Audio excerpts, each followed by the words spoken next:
Hello, good morning friends. कैसे हैं आप लोग? तो चलिए, बज रहे हैं सुबह के 7 और हम शुरू करते हैं अपना आज का नया ब्लॉग, जो 35 डे हार्ड चैलेंज है उसका ब्लॉग, जिसका आज चौथा दिन है। तो मतलब ब्लॉग हमारा जो है 4th वाला है। तो सबसे पहले सुबह उठे हम, 4 सितंबर है आज। तो सुबह उठने के बाद सबसे पहले आज मैं वही 5:30 तक उठ गया था। फिर थोड़ा मैं मॉर्निंग रूटीन किया अपना, उसके बाद थोड़ा वॉक करके आया। वॉक करने के बाद मैं आया तो लगभग 6:30 बज गया था। मैंने फटाफट नहाया वहाया अपना, और उसके बाद मैं स्ट्रिक्टली जो है 7 बजे तुरंत मैं अपनी पढ़ाई के लिए बैठ गया। सबसे पहले जो सब्जेक्ट मैंने पढ़ा, उस सब्जेक्ट में सबसे इम्पोर्टेंट ये है कि सबसे पहले मैंने हिंदी को पढ़ा अपना। तो हिंदी में भी सबसे कठिन मुझे लगता है, जो वो मुझे लगता है पर्यायवाची पढ़ना। तो मैंने पहले जो पर्यायवाची लिखे थे, जो मेरे प्रीवियस ईयर के जो मेरे नोट्स के थे, उन नोट्स के पर्यायवाची को मैंने पढ़ा। पुराने वाले को भी अच्छे से रिवाइज़ किया। दोनों को करने के बाद काफ़ी देर तक उनको, क्योंकि टाइम तो लगता ही है, एक एक ऐसा तो है नहीं जल्दी याद हो जाता है। तो मुझे लगभग आधा घंटा 45 मिनट लग गया होगा पर्यायवाची पुराने रिवाइज़ करने में और नए वाले याद करने में।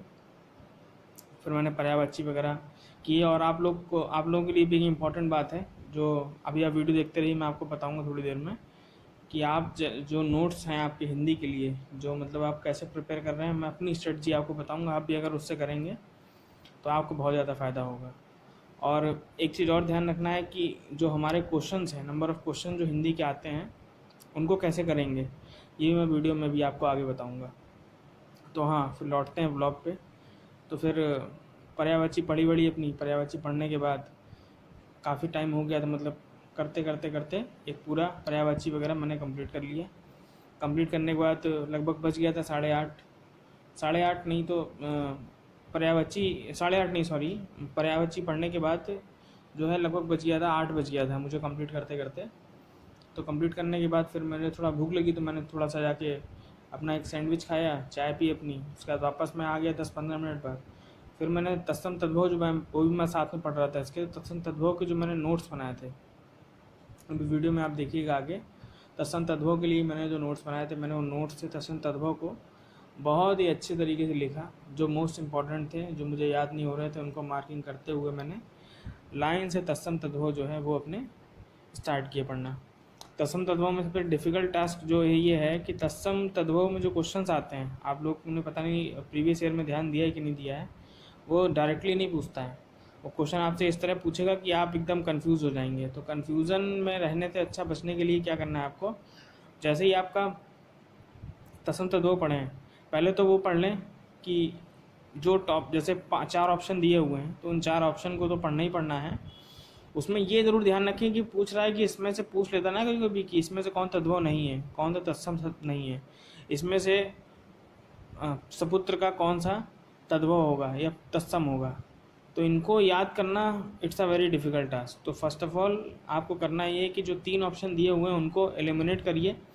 एलिमिनेट करने के साथ साथ उनका भी आप तत्सम तद्भव याद करिए, और पर्टिकुलरली जिसका जिसका तद्भव तत्सम होता है वो एग्जैक्ट वर्डिंग के साथ याद करिए। क्योंकि जब आप एग्जैक्ट वर्डिंग के साथ याद करेंगे, एक 101% श्योरिटी है कि आपके तत्सम तद्भव गलत, ऐसा तो नहीं कोई कह सकता कि सारे आते होंगे, बट ये रहेगा कि आप उसमें से आपके ऑप्शंस जो आएंगे, उन ऑप्शंस में से आप ये होगा कि आप एकदम करेक्ट ऑप्शन चूज़ करेंगे। क्योंकि करेक्ट ऑप्शन अगर आप नहीं चूज़, मतलब उसमें एग्ज़ाम में अगर गलत होगा तो नंबर तो कटेंगे, वो तो आप खुद जानते हैं। पर उसके लिए बेटर स्ट्रेटजी यही है कि जो चारों दिए हुए हैं उसमें चारों के तुम आपको पता होना चाहिए, प्लस जिसका पूछा गया है उसके भी जो एग्जैक्टली पूछा है कि नहीं है या है। कभी कभी क्या होता है, प्रीवियस ईयर में मैंने देखा कुछ मिस्टेक्स भी दी हुई हैं, क्वेश्चंस दिए हुए हैं उसमें कुछ गलत लिख दिया है। तो आप चाहें तो कोई एक राइटर जो है हमारे PN पांडे साहब हो गए, या PN पांडे जी की बुक ले लीजिए, ये एक दूसरी को हरदेव बहारी जी की बुक आती है। इन दोनों बुक का आप सहयोग ले सकते हैं। उन दोनों बुकों से आपको 2 चीज़ें फ़ायदा होंगी कि अगर आपको कुछ मिस्टेकन मिलता है तो एटलीस्ट वहाँ से आप फिगर आउट करके उसको एकदम सही सही तरीके से याद कर सकते हैं। और फ्रेंड्स, ब्लॉग अगर यहाँ तक देख लिया आप लोगों ने, तो आप लोग थोड़ा लाइक और शेयर भी कर दीजिए, मुझे थोड़ा सपोर्ट करिए। मैं बस अपनी स्ट्रेटजी बस स्टूडेंट ब्लॉग के तौर पे आप लोगों के सामने शेयर करता हूँ। आप लोग भी मुझे थोड़ा सपोर्ट करिए, शेयर करिए लोगों को, अगर मैं मेरे कुछ हेल्पफुल टिप्स आपको मिलते हैं तो फिर ये तो हो गया मेरा करते करते मुझे 9 बज गया था अप्रॉक्स। तो 9 बजने के बाद फिर मैं उठा, थोड़ा थोड़ा मुझे लग रहा था थोड़ा मेरी कमर दर्द हो रही है, तो मैं खड़ा होकर थोड़ा स्ट्रेच किया मैंने, फिर थोड़ा बाहर बाहर घूमा, पानी वानी पिया, फिर वही 10 मिनट बाद वापस जो है मैं आ गया। अब आज का मेरा दूसरा जो टारगेटेड सब्जेक्ट था वो था ज्योग्राफी। ज्योग्राफी में पढ़ रहा हूँ इस समय एस्ट्रोनॉमी। तो एस्ट्रोनॉमी में तो मैंने एस्ट्रोनॉमी में प्लैनेट तो पढ़ लिए थे, प्लैनेट के अलावा जो क्षुद्र ग्रह पढ़ाए जाते हैं आपको, या मिटियोर पढ़ाए जाते हैं, इन सब का मतलब पढ़ना था। उनके जो मतलब उपग्रह कौन से हैं वो पढ़ने थे, ग्रहों के कौन सा ग्रह कितना चक्कर लगाता है, कितने दिन में कंप्लीट करता है, तो ये सब मुझे पढ़ना था। और एग्जैक्टली प्लैनेट के कलर भी, प्लैनेट की सीरीज़ भी, ये सब मैंने जो है अपना पूरा करके एस्ट्रोनॉमी में लगभग टॉपिक्स ये वाले हमने 101% कवर कर लिए।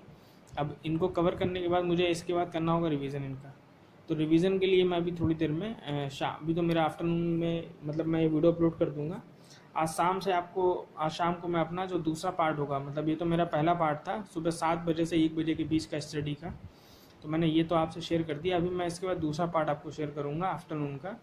आफ्टरनून मतलब जो मैं 6 बजे से लेके 9 बजे के बीच में करूँगा, वो हो सकता है आपको रात में मिले या मॉर्निंग में ब्लॉग मिले, या शाम का मतलब रहेगा। उसमें भी मैं मतलब जो स्टडीज़ में करता हूँ उसके लिए भी मैं रिगार्डिंग बताऊँगा आपको। और मैं हाँ खान सर से मैंने पढ़ा था, डेफिनेटली ये खान सर ने जो मुझे ज्योग्राफी पढ़ा रहे हैं मुझे अभी, मैं बहरहाल पढ़ चुका हूँ एक बार उनसे, फिर मैं दोबारा उनसे मुझे कुछ टॉपिक जो मतलब कन्फ्यूज़न वाले थे उनको मैं दोबारा रिवाइज कर ले रहा हूँ, या मतलब दोबारा मतलब मुझे लगता है कि इससे मेरा जल्दी रिवीजन हो जाता है, तो मैं इसी तरीके से जल्दी कर ले रहा हूँ। और आप लोग भी एस्ट्रोनॉमी वगैरह अच्छे से पढ़ लीजिए, क्योंकि मैंने प्रीवियस ईयर को भी देखा था, तो एस्ट्रोनॉमी से इस बार नहीं सॉरी पिछली बार के पीछे में क्वेश्चन आया था।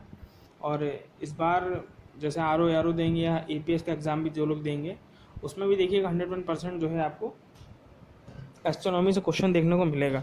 तो एस्ट्रोनॉमी कहीं ना कहीं मोस्ट इम्पॉर्टेंट नहीं है, बट ये है कि एक क्वेश्चन कभी ना कभी आपको कहीं ना कहीं दिख ही जाता है, तो इसलिए एस्ट्रोनॉमी पढ़ें।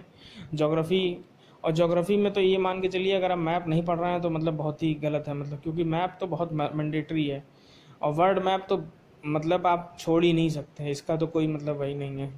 तो अभी तो मैंने आज ज्योग्राफी पढ़ी थी, और बाकी वर्ल्ड मैप में मैंने जो एशिया की कंट्री थी वो मैंने पढ़ ली थी। उसका शायद वीडियो मेरे पास नहीं होगा क्योंकि मेरा फ़ोन का मेमोरी भर गया था, तो मैंने उसको पढ़ लिया था। मैप में मैंने आज वही एशिया की कंट्रीज़ पढ़ी, शार्क हो गया, आसियान हो गया, प्लस उसके बाद जो है सेंट्रल एशिया हो गया, ये सब मैंने पढ़ा था आज। उसमें कौन सी जगह है, कहाँ पे कंट्री है, स्टेट है, क्या फेमस है क्या नहीं फेमस है, ये सब आज मैंने मैप से कंप्लीट कर लिया। और मैप से कंप्लीट करने के साथ साथ आप लोग एक काम और करिए, प्रीवियस ईयर तो आपको पता ही है, पूर्वालोकन जो है, पूर्वालोकन को 100% आप कंप्लीट करिए। और पूर्वालोकन जब आप करेंगे तो आपको बहुत ही इफेक्टिव लगेगा, तो आपको पता चल जाएगा कि क्वेश्चन किस तरह आते हैं और कैसे क्या करना है। और इसके बाद हाँ मैप, जब ये दोनों चीज़ें मैंने पढ़ ली थी उसके बाद फिर मेरा टॉपिक क्या हो जाता। अब मुझे आज टारगेटेड था मेरा पॉलिटी पढ़ने का, तो पॉलिटी में मैंने आर्टिकल 79 से लेके आर्टिकल 88 तक मैंने जो है आज पूरा ख़त्म किया। उसमें ध्यान रखिए, कल मैंने आपको एक पॉलिटी का वीडियो दिया था, अगर नहीं देखा हो तो आप लोग ज़रूर देखिए जाके। उसमें अटॉर्नी जनरल वाला पार्ट, संसद वाला पार्ट, ये सब पार्ट मैंने आपको बताया था, ये मोस्ट इंपॉर्टेंट पार्ट है, मतलब इससे क्वेश्चन आता ही आता है, और स्टेटमेंट वाइज क्वेश्चन आपको मिलेगा इससे। तो ये टॉपिक आप 101% कवर करिए, क्योंकि अटॉर्नी जनरल का क्वेश्चन पूछ लेता है, और क्या कहते हैं संसद से क्वेश्चन पूछ लेता है, संसद के भाग हो गए, सत्रों से क्वेश्चन आ जाता है कि ये हावर को किसे कहते हैं, कितने सत्र होते हैं, सत्र कौन बुलाता है, ये सब स्टेटमेंट वाइज क्वेश्चन आते हैं। और स्टेटमेंट वाइज क्वेश्चन आएंगे तो आप कंफ्यूज हो जाएंगे, तो गलत कर देंगे। लोकसभा में क्या होता है, राज्यसभा में क्या होता है, ये सब चीज़ें जो है आप एकदम थॉरली अच्छे से पढ़ लीजिए, जो कि बहुत मोस्ट इम्पॉर्टेंट है आपके लिए। हाँ, तो जो हिंदी के लिए मैं बता रहा था स्ट्रेटजी है, वो स्ट्रेटजी ये है कि आप लोग सबसे पहले कोई प्रीवियस ईयर की एक बुक खरीद लीजिए। प्रीवियस ईयर मतलब ARO का जो स्पेशली प्रीवियस ईयर के, जिसमें प्री प्लस मेंस के प्रीवियस ईयर के सेट हो, उन सेट में जो हिंदी के क्वेश्चन आए हुए हैं उनको कहीं नोट डाउन नहीं करना है। पहले तो उन क्वेश्चनों को आपको अच्छे से खुद एनालाइज करना है कि क्वेश्चन पूछ क्या रहा है, कैसे बता रहा है, क्या करना है। उन क्वेश्चनों को करने के बाद सेकंड ऑप्शन ये है कि फिर आप किसी ऑथेंटिक बुक को, सोर्स को यूज़ करिए, उन बुकों से उन सब चीज़ों को पूरी तरह कोलैब करिए। कोलैब करने के बाद हर टॉपिक के हिसाब से उनको नोट डाउन करिए और फिर याद करिए, जिससे क्या होगा, शुरू में जो मेहनत लगेगी वो आपको याद करने में कम लगेगी और आपको स्कोर करने में ज़्यादा आसानी होगी। मतलब उससे आपके question, maximum number of question आप अटैम्प्ट करेंगे वो सही होंगे आपके अटैम्प्ट, क्योंकि वो बहुत ज़रूरी है। दूसरी चीज़, ये तो हो गया हिंदी के लिए। आप कोई भी टॉपिक पढ़ें किसी भी सब्जेक्ट का, जीएस से या एनीथिंग, मतलब कहीं से रीजनिंग ही पढ़ रहे हैं वहाँ पर, तो पहले तो कोशिश करिए कि उस टॉपिक को अच्छे से पढ़ लीजिए। उसके बाद उनके क्वेश्चंस को जो है, ये नहीं कि एसएससी किताब से लगाने लगे। क्वेश्चन आप देखिए, पहले आरओ क्वेश्चन लगाइए इससे पहले, क्योंकि पेपर आपको आरओ को देना है। आपको पेपर यूपीएससी का, या बहुत से लोग करते क्या है कि आईएएस के क्वेश्चन लगा रहे हैं, भाई निकल नहीं रहा है। अरे ऐसे थोड़ी निकलेगा। निकलेगा कैसे? जब आप रेगुलर एग्ज़ाम, टारगेट एग्ज़ाम को लेकर करेंगे। तो बस यही छोटी सी स्ट्रेटजी है मेरी, और आप भी इसको फॉलो करिए जो मैं करता हूँ। बस ऐसे ही वीडियो में बने रहिए और मुझे लाइक, शेयर, सब्सक्राइब ज़रूर करिए अगर मेरा व्लॉग पसंद आता है आपको। और धीरे धीरे ऐसे ही हमारी, मतलब व्लॉग का जो, मतलब मेरे ऑडियंस है देखने वाले, वो मुझे ऐसे ही धीरे धीरे हम लोग एक कम्युनिटी बना लेंगे। और इसी ग्रुप के, मतलब इस वीडियो के डिस्क्रिप्शन में मैं अपना लिंक दे दूँगा टेलीग्राम का, आप चाहें तो ज्वाइन कर सकते हैं। और उसमें कुछ इंपॉर्टेंट नोट्स वगैरह जो मुझे मिल जाते हैं वो मैं आपको शेयर कर दूँगा। चलिए, okay, bye, thank you so much video देखने के लिए।